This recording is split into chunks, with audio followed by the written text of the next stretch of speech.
Good morning and welcome back as I'm back to join the talent of this operation, Beef Stew and Barnzy too. Here we go. And we are going to kick this one off with some new products that we haven't talked about here on the show for a while with Bull Expo just happening and those kind of things. There is a lot of stuff out on the market, so we'll be doing a couple of these in a very short time frame. But, I guess you got an upgrade, but it only lasted for a day. Sorry, but I'm back, Stu. Yeah, I mean, let's put the balls on the side for a little minute. I'm a little disappointed that you aren't going Phil Mickelson style here. That you aren't just strolling around with your major.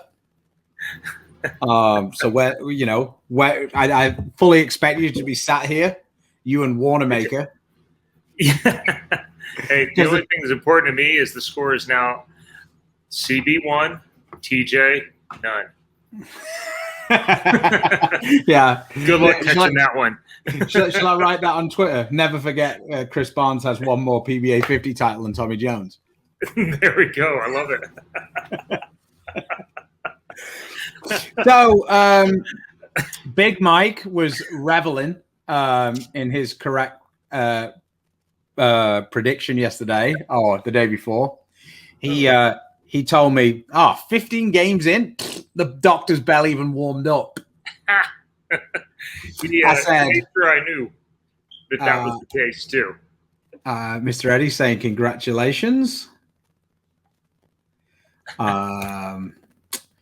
John Haney, congratulations, Barnzy. Regina's throwing in with a congrats. Larry Bird and Josh Hammonds. So yeah, talk us through it a little bit. You had a bit of a roller coaster day on Tuesday, but on Wednesday it seemed like you got everything back on the tracks, especially late on in the round robin. Yeah, it was kind of weird where I actually had so much more success at the end of blocks. That's kind of been the problem for me. The super wet dry has kind of kept me off balance, and this time we got a little better job, a few more shiny balls that were smoother on the back, thanks to one of the reviews that we're probably going to do today.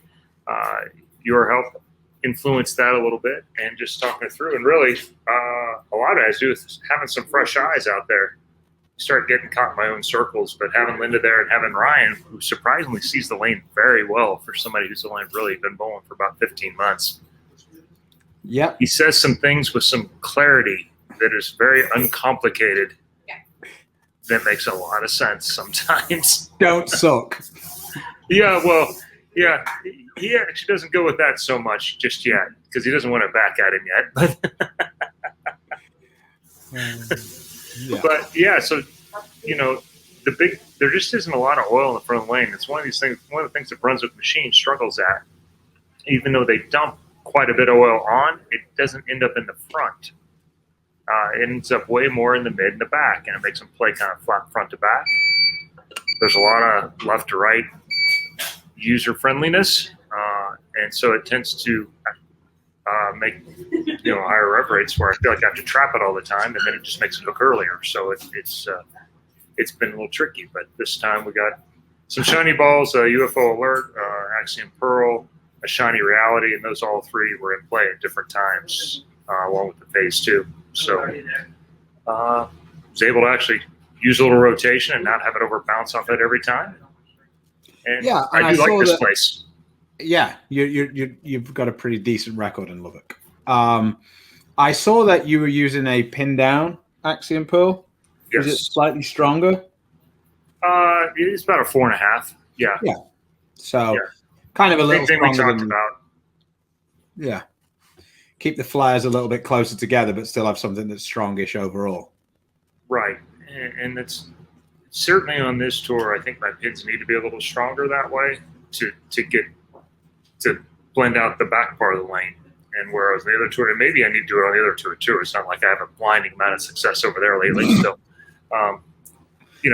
maybe that might be the better way to go. Yeah. Well, we've got a lot of people saying well done. Phil Doughtright, he says well done. I think there's a hint of sarcasm in there. Tony Compagna, giving you a shout out. Gabriel, thanks. Congrats, the man is back. Stanley, shout out, congratulations. Brian Poga asked a pressing question. How did you already have a banner hanging before you won? I think they do it for just if you're a PBA Tour champion, you get to keep one out there too. But that is a fair question. I probably should not have had a PBA 50 banner out there. Hey, it's Barnes' privilege. Keith Lesko, nice run, Keith, this week.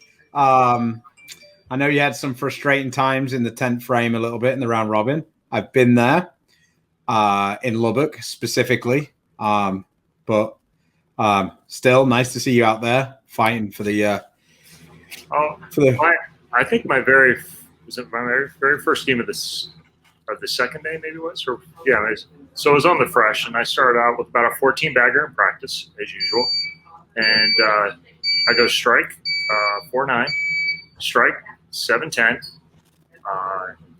9-pin, wash out, trying to make something else happen, and I had the back 3 for 170 on the house shot, basically. I was very, very pleased with that effort. Everybody shot 240 or 50 around me. It was so bad Lesko was ahead of me for 12 or 13 games at least. Yikes. Rude. And I didn't really catch him so much as he pretty much waited. So, well, our friend Martin says congratulations. Ty, Danny, Scott. Oh, we're all out today. Karen Libby, congratulations, Chris. Good morning from Clint. Andy Patterson said, move left and get your hand around it. Weird. Yeah, I know it. That's the normal left-handed move, Andy. You should know that one. I mean, I didn't realize that it took a PBA 50 title to change this, but Mark McIntosh says, congrats. I will now wear my autographed shirt proudly. Guess he wasn't wearing it before then. Here's Big Mike with the Phil Flex, coming in his wife's count. So, yeah. Big Mike says, I was great, wasn't I? Yes. So we don't have a board this morning. I'm sorry, but the board would say, mirror, mirror on the wall, who is the fairest rookie of them all? I had one that had a PD and then a massive dub, and it says Chris stole the dub. Oof. Yeah, I was dead in that match after 5 frames. But Keith said he was spewing oil the last few games of qualifying. He was. Then he threw the back 8, which kind of put a little gap in her to make the match play. I look forward to you two doing quite well in the next event. When's that start? Friday practice? Friday practice. Yeah, sure. Because that bowling center is fairly unique, and with you guys having multiple trips up there, I think that should give you at least a little bit of an advantage, shall we say? Yeah, we think so. It is certainly tricky going from pair to pair because a lot of left lane, right lane stuff. Regina's already got quote of the day. The truck backup beat we hear is the money truck being backed up to Chris's house. Yeah, you know what it really is? I'm in a Hampton Inn. It's the waffle maker. Right, one more question and we'll get on to what we're here for. Chris, when you started to see the fronts go on the left lane, you went to lofting it a little bit more than moving further left, or was that both? No, and actually Stu and I talked about it too. I rung 10 the first shot at lane, the second one I 3-6-10, but I didn't think I threw it very good. It was in, and I knew Pete had thrown 8 or 10 shots. And so I didn't move, and then I threw a good one and it did the same thing. And then I moved 3 left and got it. Actually, I moved 2.5 because I knew how tight that lane was all up until then, and then almost stone 7. Cheated a little bit more, and then that was enough at the end. So Texas shaped waffles. Actually, today it wasn't their best day. I should have known when the batter came out like water that they weren't going to quite set up correctly. But yeah, generally not a bad thing here. So which one do you want to start with? Shall we start with the UFO alert because you had a little bit of experience with that this week? Yeah, sure. So I've got some video of me throwing it because I was the only one who had one. So this is from one of the videos I did last week. You can look on the channel, on the YouTube channel. But I've got it here, and this is it on the house shot. Every time you see it go out, the graphic go out like that, it's because I've changed ball. This is a for comparison. That was a UC2. At the time, I thought that was going to be a pretty good comparison because I was thinking this was Pearl, and I was an idiot because it's a hybrid. So it would have been much better if I'd have filmed the video with the fused that I drilled. I just haven't really got a chance to do that video yet. Hypercell fused. The hypercell fused, yeah, I had a new one. So for the people who were interested in that, I would say that the UFO alert is a good 2 or 3 stronger. It's definitely earlier than the fused as well, which is kind of what you'd expect, from the replacement. It's not very often that you get a replacement ball and it be weaker. Life moves on. Enough of what I was saying there. Where did you see it fit in your arsenal? What do you think you could use it for going forward? Well, kind of based off of what you were talking about too. It's a little more forward than an average, shiny hybrid or pearl ball is, and so I was looking for it to fit those gaps, like you're talking about. A shiny ball that will still pick up in mid lane and not over bounce off of it, but still retain plenty of shade. Where solids can be really forward. Guess that waffle's ready. Seems to be. Yeah. And it didn't pay that much, Regina, I guarantee you. So, and my wife took the check. So, what's the service on the UC2? I'm more interested in what the service on that waffle's going to be. It's going to charcoal. On the UC2 that I've got, I've hit it with like a 2000 pad and then maybe even an older 1500.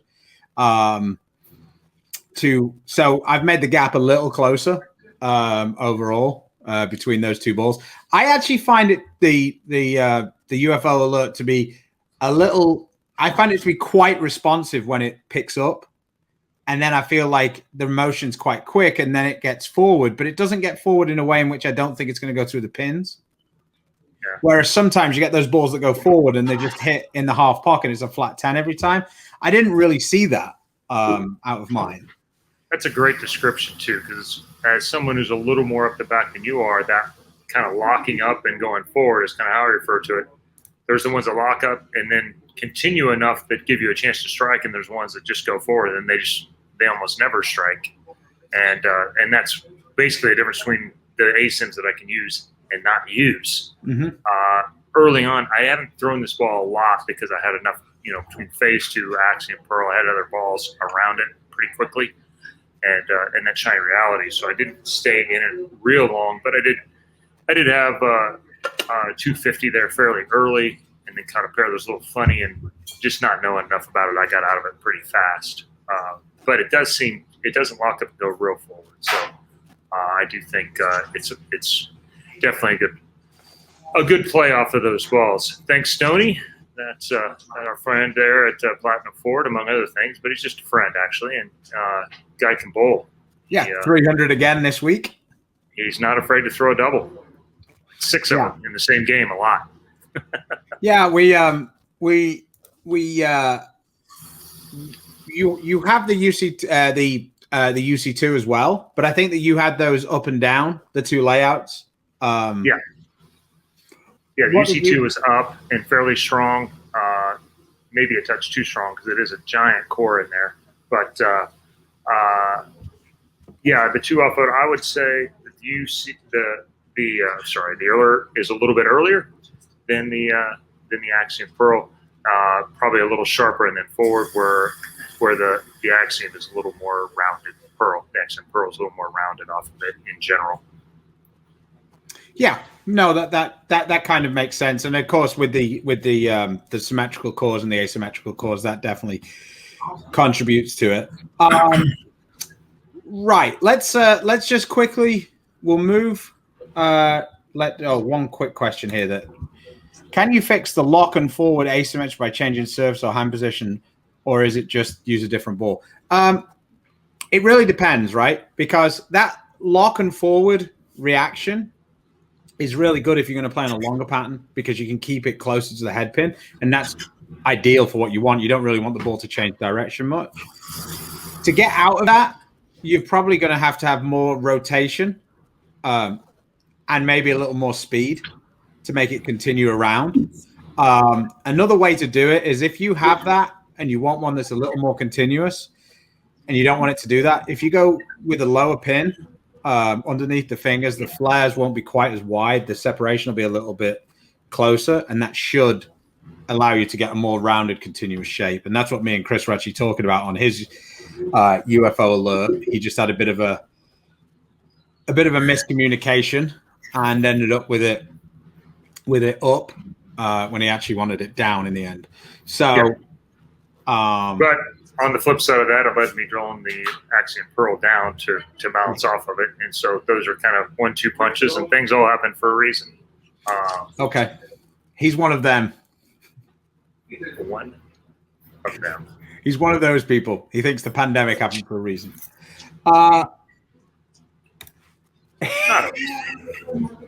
Rick Bernard, one of the guys who competed with you, says you would definitely throw it well. It was more about making moves quickly, and you were doing that very well.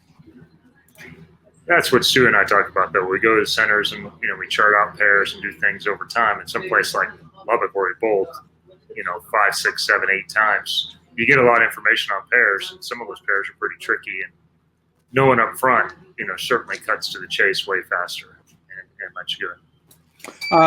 Real quick, someone asked, came in late. Did you mention the UFO layout? Yes, I drilled it with a 5.5-inch pin, a 4.5-inch mass bias to PAP, and then a 2-inch pin buffer. If I was to drill this ball again, I would probably have gone down and done something like a 5 by 4.5. But 5 by 4.5 by 4.5, something like that. Because I think this ball's going to look better for me with a down layout, so it can be a little more continuous. Right, let's move on to the next product. Keep everybody moving, and we won't have to hear the waffles so much. Dark code. On this one, because of the code balls in the past and the experience I'd had with that core, I drilled this one a little weaker. Even though I kind of knew this ball was going to be weaker, I just felt like it matched up better for me. So I did a 5 3/4-inch pin, a 4.5-inch pin buffer, mass bias, and a 3-inch pin buffer. So I did this comparison video with the parallax effect. You can actually go on the channel. You can view this video. I show all the shots. It's not clipped at all. Here's the parallax effect just off it. I shot 300. So for all those people saying I'm only showing strikes, well, I literally only threw strikes. Yeah. I mean, for me, the ball is way cleaner than the parallax effect that I did the combination of. I used the parallax effect because we were trying to compare Storm with Storm. I think that if I was doing a comparison for me, I would have done it in my arsenal. I would have done it off the UC2 because I think that the parallax effect is just massively earlier and stronger than the dark code. And when I say stronger, I mean earlier, and earlier. When Ryan throws that thing, it is absolutely sideways, and we saw a ton of guys throwing it at PBA League final. The tour finals on a surface that is brutally beat up and early. Thunderbolt is just, it hooks in the air. It's carpet in the front 15 feet, and those guys are getting it through there and actually making it change directions. So, just out of interest, Andy, is it a fig jam if it's the truth? I mean, there you go. So for me, off the UC2, I drilled them kind of similar. I had the UC2 a hair earlier and more continuous. I had the dark code for me is really angular. Haven't really had chance to hit it with more surface, but I think that's probably what I'm going to do for me, because with having the 5 3/4 inch pin, it really whips off it, which is good if I didn't already have the UC2. And I kind of drilled it because it was the first one. I drilled it the same as the UC2 because I wanted to see which one I was going to like better and where it was going to fit. And for me personally, I've got more faith in the UC2 right now. So I'm probably going to add some surface to this next time I bowl on probably the Lucy or Lubbock. In fact, I think it could work pretty well in Lubbock. I've had some success with that core in Lubbock previously. So yeah, I'm going to try and add a little bit of surface and try and make it a little bit sooner than the UC2 to be kind of get them to complement each other a little bit. From what I've seen of the people, my wife's used it also. For her, the ball is earlier than her UC2 for her. The layouts, I think a layout is slightly stronger on the dark code. But for Tina, it really gives her a more continuous motion for her. It's almost flipped for Tina than it is for me between the two balls. Really? Yeah, the dark code for her at Plano was the one she went to when she wanted to move in a little bit and be able to hook it, because there's a lot of friction to the right. And UC2 got a little bit, it got to that point where it was a little bit like, okay, I'm a little tired to get round the corner. Yeah, it seemed like that might be what it is for me as well. But part of that is mine is down and it's a little weak as well. And so, what you're saying about the dark code makes sense for those surfaces. There's some friction in the front. Your ball's losing energy going down lane, but you still want to change the direction down there. So that seems like where a dark code would fit in really well, because it's a giant core, so it should hook in a fair amount of oil down lane. Mm-hmm. And like what Tina ended up doing was towards the end of the day in Plano, when we've been bowling quite a lot, because that trio tournament that we bowled was on a kind of a dry version of the house shot. And then late on, Tina actually went back to a UC2 to like kind of smooth out the over, because it wasn't really over under, because you have to have oil left for it to be over under. It was kind of over, if that sort of makes sense for people. There wasn't much under. It either really bounced. You either had it go straight through the face if you missed right, or you four-pinned when you got it left. Was kind of how it went. So the dark code was a little too angular for Tina to use at that point, and she went back to the UC2, and then that was awesome because there was that little bit more friction, so the ball dying wasn't really that big of a deal, and it could actually make it continue through the pins. It's kind of weird the way that happens, like in bowling, the way like a ball looks like it's way too slow early on in the day, and then later in the day where you'd almost make it think it would be worse in your mind, because logically it should be worse if it was burning up. It's almost got dry enough that now it burning up is okay, and it's still got enough pop down the lane. Well, the other side of that is you're moving into oil too. And so you're moving into oil and you need something. It actually ends up saving more because you can finally move left into more puddle. So that's why he's the doctor right there. Well, I'm better from behind in the settee than at the foul line sometimes with that stuff. Okay, so here's a really good question. Well, Ariston says, first time being on one of your live streams. Awesome. Welcome. Chris is my favorite bowler of all time. Awesome. Me too. I have my main ball as the reality. I want to get a new ball. Any suggestions? Well, being as it's your favorite bowler, I'll let you do it, but it does seem like it's a little bit of a layup. It is bit. If you're going to stay inside the global brand, I think you would be hard pressed to find a better complement than a Zen. That's Zorro. That has been a pretty big staple for the majority of players on any of the staffs, I think, as part of their arsenal. So those two play off each other really well. That's an easy 1-2 punch where you have a dull ball that will hook a lot in oil, and you have a shiny ball that hooks pretty good as well. But it will save you a lot more energy.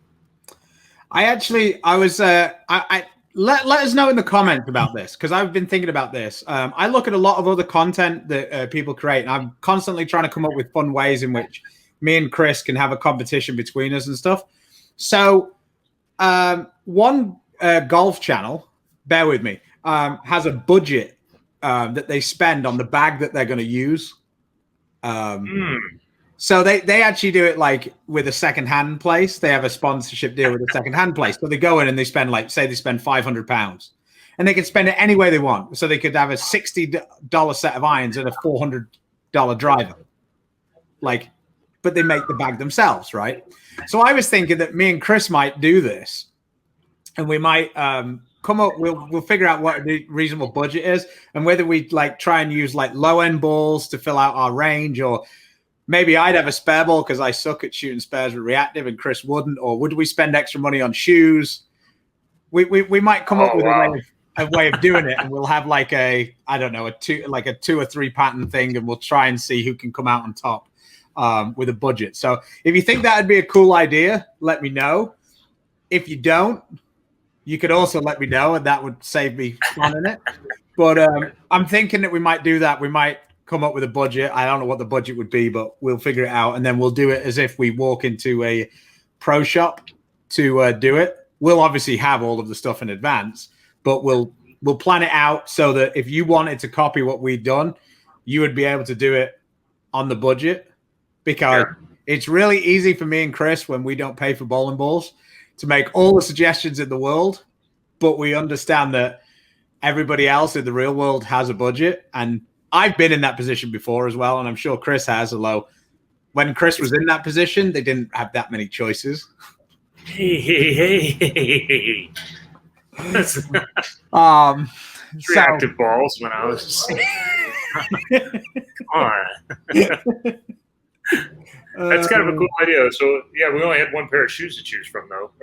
Well, two, I guess. Well, no, because you could go 3G have entry level shoes as well. No, I mean back then. Oh, yeah. Okay, yeah. Well, Dexters weren't interchangeable then. So I was about to say, didn't you walk around with like a bag full of Lins and you had like 7 left feet? Yeah, that was one of the deals back then with Team USA. Roy, I think this is an interesting question. Are the new faces on the Pba Tour? Now, to me, keep in mind all the faces are fairly new, so probably where I go at is more people I didn't know before, or I don't think, or didn't bowl on tour. And actually, 2 of them were on that show yesterday. Steve Smith, who I bowled with on Team USA, and he's been a great bowler out in Southern California for a long time, but he was a pro in the European Basketball League out there. He played over there for a while, legit, and one of the super nice guy, and one of the best athletes that I've ever run into. But people don't necessarily know that yesterday that's not going to be a one-off for him. He's going to make more shows. And then a guy I didn't know at all until I came out here was John Marsala. And he made the first, one of the first shows I was on, won the second one. This guy's no joke. You watch him bowl, and he puts a lot of shots online. He's from St. Louis. He's from one of those great bowling areas in the country, and pretty level-headed. And just every week, they're no good, and he's on the show again. So that was certainly not a fluke. I think he's already got 3 shows out of the 5 or 6 tournaments he's been at. So yeah, he's definitely bowling well. And Mitch Beasley's also bowling pretty good. I know that Mitch isn't new to you, but he's been with his strange grip. And he's not bowling with a ring finger. He tore a tendon, so he's got a middle finger and a pinky finger in it, and he's up to 14 pounds now. And it's this finger's straight, and then I can't even get my hand the right way. It's like that. It's kind of like the spot grip. It is a little. It's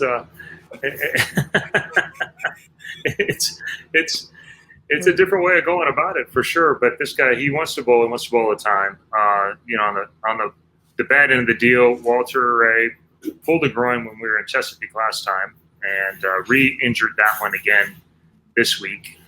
He says he's going to bowl anyway next week because he's a tough son of a gun, and that's what he does. But it looks really painful. Yeah. So he uses his legs as much as Walter does. He kind of shoves into it a lot. No, I was just signaling George. George was saying a pancake and a light bulb wink, talking about the bowls that you grew up with. And then he says, nice bowling, though. Well, they didn't necessarily flare a lot. There was the hammer core and then the UDOT core. So yeah, that was pretty much it. Jason says, "Are you sure it wasn't cork rubber or urethane?" All right, go away now. Cody says a $500 budget, low end balls. See, the point is, Cody, the reason why I didn't really want to do it that way was because sure we could do like a hustle versus burner challenge. I wanted to do it so that you were open. So if you wanted a Zen, you could have a Zen. It just meant that you had to give up something else. Like I could have a spare ball and a hustle PBR for almost the same price as I could have a Zen. So that was kind of part of it. And also, did you want to spend $200 on a pair of shoes when you could spend $80 on a pair of shoes? Now, me, I'm probably spending the $200 on a pair of shoes before any ball. But that's, Pete Weber manages to kick my ass wearing a $30 pair of shoes. So, cool side note, we were just talking about that. Those Storm shoes that he wears are they made 4 pairs special for him and autographed them for him. They have 2 B's in his last name. All 4 pairs.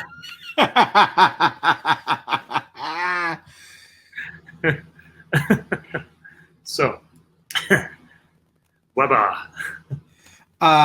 Hey, yes, I do bowl on a house shot, and I believe the house shot is 40 feet. It's a Pro Anvil lane that I bowl on. They use Kegel terrain oil. So, Kelly, yes, I'm in love with the X1, the RST X1. It's one of my favorites. Chris uses it, but he doesn't quite have the same love affair with it. No, not as much for me. But it does get a little more forward for me, and there's a lot of balls in that area for me. If it struck as much for me as it did for you, it would never leave my bag, ever, ever, ever. And Pete uses it all the time too. That's one of the 3 balls in his 2 2-ball rollers to go along with his spare ball that he beats us with every week.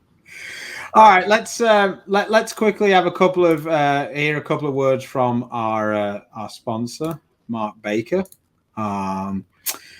Check him out for some online lessons. He has got a 2-hander camp coming up. So if you are that way inclined, check out markbakerbowling.com. So here we go. Mark Baker here. Are you struggling with your game? Do you need another set of eyes? Is there that one thing in your game you just can't fix?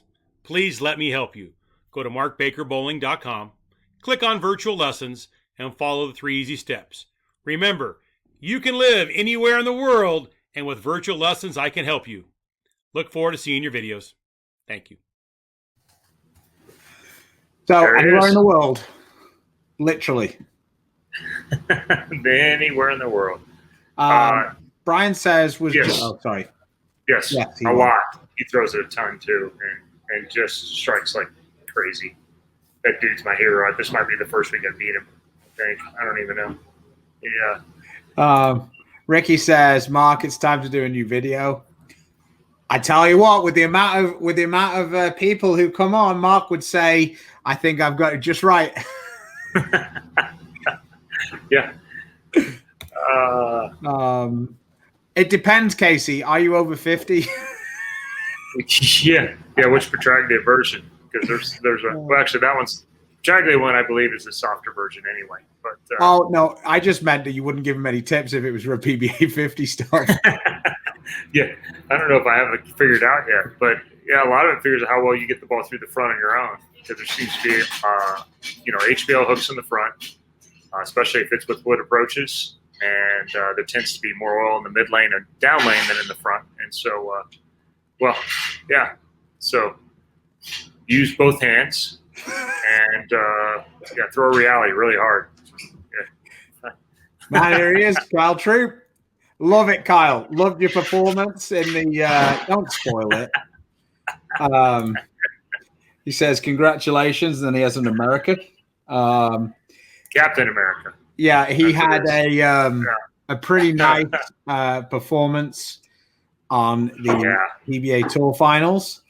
Came up a little hit short, having basically did exactly the opposite to Bill O'Neill.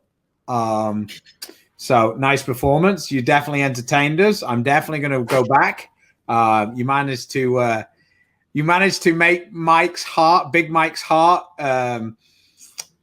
jump out. He was happy, and then he was angry because you did it at his boy Bill.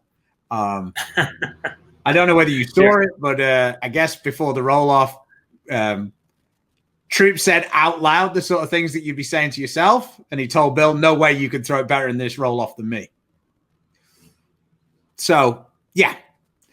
So Big Mike has said he's putting him on notice that the Bill O'Neill fan club are coming for him, but at the same time, he was like, as a bowling fan, loved it. Yeah. So I'll go ahead and answer Casey real quick here. Pretty big rev rate, not a lot of speed. You're going to end up using probably like some of the bowls we're talking about. You're talking about the Alert, the Dark Code, some bigger cores that are strong, but you're going to need some polish probably to get through the front.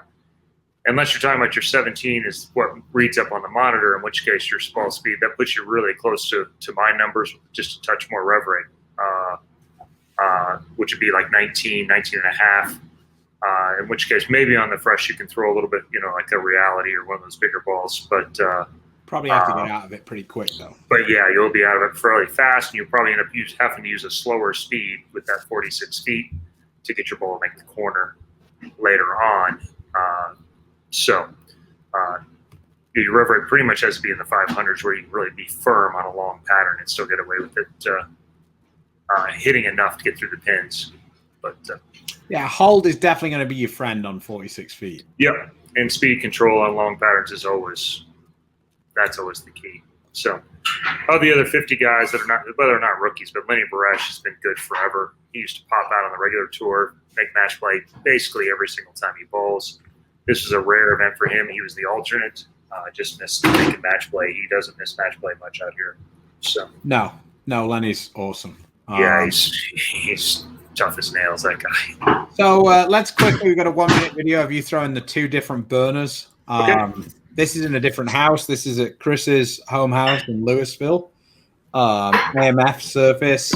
It is on the fresh, which isn't really the ideal, but it gives you an idea of how much these balls can hook. The first one was the Pearl. The second one with the orange in it is the burner. That's the solid, yeah? The solid, yeah, sorry. The burner, yeah. The solid. As you can see, little area checks with those. So we've got one coming up. I think it's this shot here. No. There's a shot coming up with the burner pearl that makes Chris an absolute hero. I think it's this one. There is actually a pin on the lane. Watch this one. Whoa! That burner pearl really makes the corner. The idea behind these is that the cover is a little stronger than what was in the afterburners, and so they, sometimes the low end balls will wiggle a little bit with oil down lane, and the idea is that these balls will get through that oil down lane. Historically, in that center, the kind of weak balls that afterburners, those weak covers, don't really look that good. So it's a pretty good indication that these balls have a pretty decent chance. They'll be upcoming in our YouTube bracket challenge that we're going to touch on here in a little bit. But yeah, the burner smoother for sure, 3 to 4 feet earlier, and probably a couple boards less overall, maybe 2, even 3. So it has a different spot in it. If you're a place that has wet dry, on a drier, house shot, or you're a low speed type player, that one will blend it out a little bit more, and the other one will make the corner. The pearl will make the corner pretty sharply when you have to move in and really get by some dry on the front lane. So from basically what the question that we asked to you, well, I asked to you and Matt was, what did you see this come off the afterburner? Because the afterburner was kind of the it'd become a bit of a staple on the PBA tour. A lot of guys were using it. That was kind of the go-to weak ball, with the Hus link being discontinued. That afterburner had kind of jumped into that place. Where do you see these two kind of fitting off that? Yeah, I think the solid's going to be in front of that, as far as it's going to pick up sooner than the afterburner did. Mostly, guys kind of settled on the purple one as a little cleaner and a little more angular. So I think the burn will probably be, again, 2-3 feet in front of that, and the pearl. And I haven't thrown them up against each other, which is that's on me. But from history, I would say the pearl is actually a little bit longer, but it actually is a little more directional off the back of it. I mean, it really goes in the back. I was shocked when I threw these how strong they were on a relatively fresh house shot. Yeah, I mean, you definitely send that one out for burger and fries, and she came back with steak and baked potatoes. Yeah, you definitely got that one right. We might have been editing that video if that one had kept going to the right. It wasn't far from getting not very many. Let me just do a screen. We have a competition coming up. I've been kind of talking about it for the last week or so, but we've got it firmed up. It is the first annual, or maybe not even annual. It's just the first. It's the Beef and Barnzy bracket tournament. So we've got the balls. We've set up a bracket. We're going to bowl 5-frame matches. So Proton Physics against High Road Max in the first round. We're going to put two of these matches per video. We're going to put them up on our YouTube channel, probably a couple of weeks. And yeah, we've got a bunch of different guys bowling. So you'll see Ryan bowling, Chris's son, two-hander, high rev rate. You'll see PBA Regional Player of the Year, Anthony Lavery Spa, or Lavery, I apologize. He's going to bowl. Chris is going to bowl, and I'm going to bowl. And what we're going to do is we're going to bowl these matches through. And when we get to the last two, me and Chris are going to have a shootout to see which ball comes out on top. So what, I hear you all say? Well, here's the cool part. We have teamed with our sponsors over at Bowlers Mart. Starting at the start of next week, there will be a 2-week window. I will post all the links and everything where you can enter and you have a chance to win. There is 2 questions you have to answer. Which of the balls will be the first to shoot a perfect game 150? And the second one is, which ball's going to win? So you click on, there'll be the 16 balls will be in a pull-down menu. You choose which one you think is going to win, which one you think is going to shoot the perfect 150. And for every right answer, we'll do a drawing, and there'll be one winner. We're giving away 2 Storm Rotogrip or 900 Global balls. And on top of that, we're going to give away some Beef and Barnzy merch. Yeah, it should be a bit of fun. Also, in these videos, and here's the kicker, in these videos on YouTube, I'm going to put a secret word in every video. You have to find the secret word, and we're going to run a competition. And I don't know how I'm going to do it yet, but once you've collected the 7, I think there's going to be 7 shows. Once you've collected the 7 secret words, you got to send it in. And from all the people who get that right or get the info, we're going to give away another bowling ball. So we're going to give away 3 bowling balls total. So we'd really appreciate it if you give it a head over to the YouTube channel, hit that like button, hit the bell so you know when these videos are going to come out, and share them around.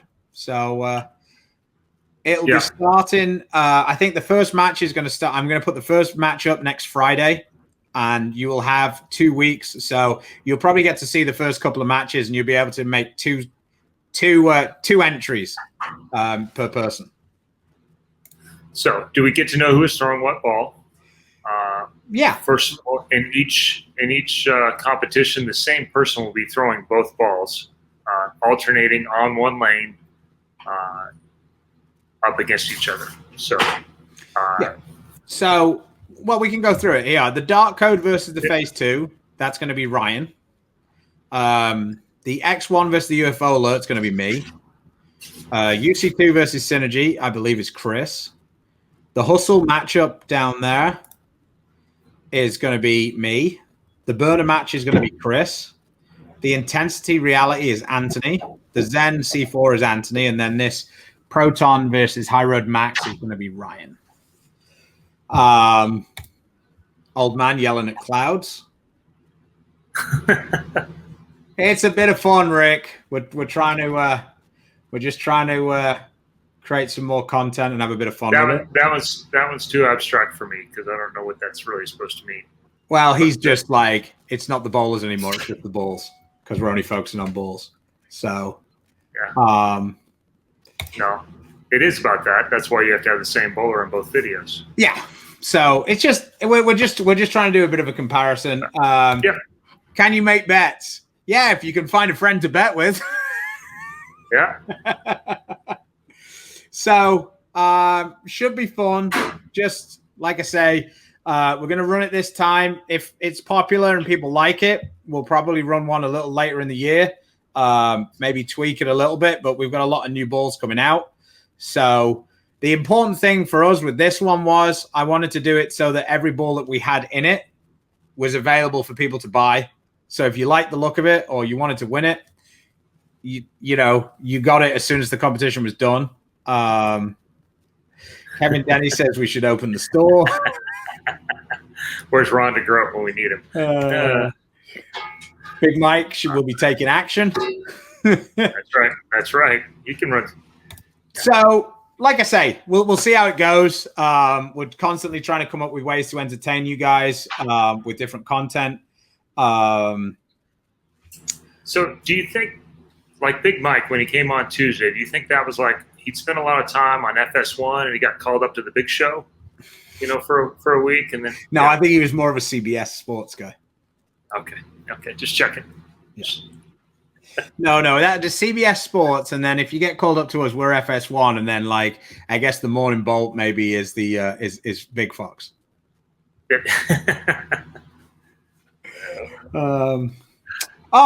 One thing before we go, GG Mason and the PBA have got together to provide a scholarship fund for youth bowlers of color. I think this is a great step for the PBA, and I appreciate GG getting involved. I think it's long time that we tried to gain some more diversity within the sport. So hopefully that's a step in the right direction, if it's only a small step right now. Yeah, I think there's people, and I get it that race is a big thing right now, and so, but it doesn't have to directly benefit you personally to still be a good thing. It's something that didn't exist that now exists to help any function. I run a youth tournament. I am discriminating against people of age. You just can't create something that is for everybody. There's just not enough money to do that. So you just have to help whatever groups are closest to you. And obviously in Gigi's case, that hits home with her, much like diabetes does with our family, much like breast cancer does with Donna. We all raise money for things that are important, and we try and help other people. And I think anything that helps another person is good, even if it's not directly beneficial to us. Yeah, no, like I say, I think in the long run, I think it'll be good for the sport. So, Absolutely. Okay, well, I think we covered pretty much all the bases there. You've got another tournament coming up. What's the schedule for this one? I guess this isn't a major, so how many games? Are you just bowling a couple of blocks for this one, or? It's a 3-dayer instead of a 4-dayer. It's in Odessa. We have practice Friday afternoon, and okay, stop struggling. Yeah. I'll just look it up. You what? I said stop struggling. I'll just look it up. So you bowl 14 games, but you bowl in 2 blocks. There's the A squad and a B squad. Tuesday, Wednesday, according to this. Yeah. No, yeah. That's the wrong one. No. That was this week. No, that was a different one. Oh, okay. That was for sure. So, yes, sorry. You're bowling 3 5-game blocks again. Okay. I don't know why 5. It's basically the same format. Yeah. Yes, Andy, this will be the 17th year coming up, which is kind of crazy, but 17th year coming up. So at PSB, Jamie Brooks and Scott and Joyce have been fantastic hosting that event for us, and we are glad to be there, and we'll be there for the foreseeable future. Thanks to the SMART program and those things, there's more added money coming into the event this year, and we will probably have a prize fund up before the tournament starts. We're going to do it more of the European bowling tour style, and we're just going to post the prize fund, and it'll be more than the entries we take in, I guarantee. Either way, but same format as Lubbock. Same. Okay. So yeah. This is normally today is about when I start looking up the formats, so it's about right. So, Ron says, "How about taking your show to the lanes and talk about practice techniques?" Sounds like a good idea. We probably won't do that as a show. That'll probably be a YouTube video. That type of content works better as we film it and we put it up, and then we'll go in and answer questions that people ask in the comments. It's very difficult when you're on the lanes and trying to explain something to then take questions at the same time. It doesn't. I've done it with balls and it's okay, but if you're doing it with techniques and stuff, it's much easier to just find the most clear way to describe your technique, and maybe it'll take us a couple of filmings to get it. But so if you want to be updated when that content comes out, please go over to YouTube, hit the subscribe button, which would help us as well. And I like the video. Yes, and that will help us. Andy, I believe Andy won the very first Barnes Thanksgiving Classic, and that's funny. And since then we pretty much just tried to even them up right to left. Since then, just kidding. Lesko's got some advice for you. Bring your golf game to the first tee today and worry about the format tomorrow. Yeah, well. He just got his swing loose. He's not going to tighten it up by playing golf. Twisting. No, I'm playing golf. I'm going to play golf this afternoon. So we got to even up the field with Lesko somehow. So have you made it over to Odessa then? No. We're going to play at the Texas Tech course today. Rawls Golf Course. And so there's like 3 groups of guys. This is almost like the old senior tour. How I heard about it. There's about 12 guys going out to play today, and then everybody will head over to Odessa tonight and practices later. It's actually later on Friday anyway, so you can make it anyway. But, and you're not really that far away. So is the Linda Ryan train continuing, or are they only coming out for majors? Linda actually went home last night. She's going back to work, support my lifestyle, and Ryan is going to stay out with me. So there you go. My ball rep's still here. My psychologist has left. So okay. Well, you're on a high. You need to trust me. If you're going out with Lesko, you're probably going to end up with your own car each, because I guess Ryan's going to go out. Take the trophy with you. Just pull up to the first tee. All right, fellas. Let's go. Russ Hunt's out here with his significant other, and she's a lot better looking than us, so I'm sure he'll big time us to play with them. So them and Angelo, the scratch golfing crew.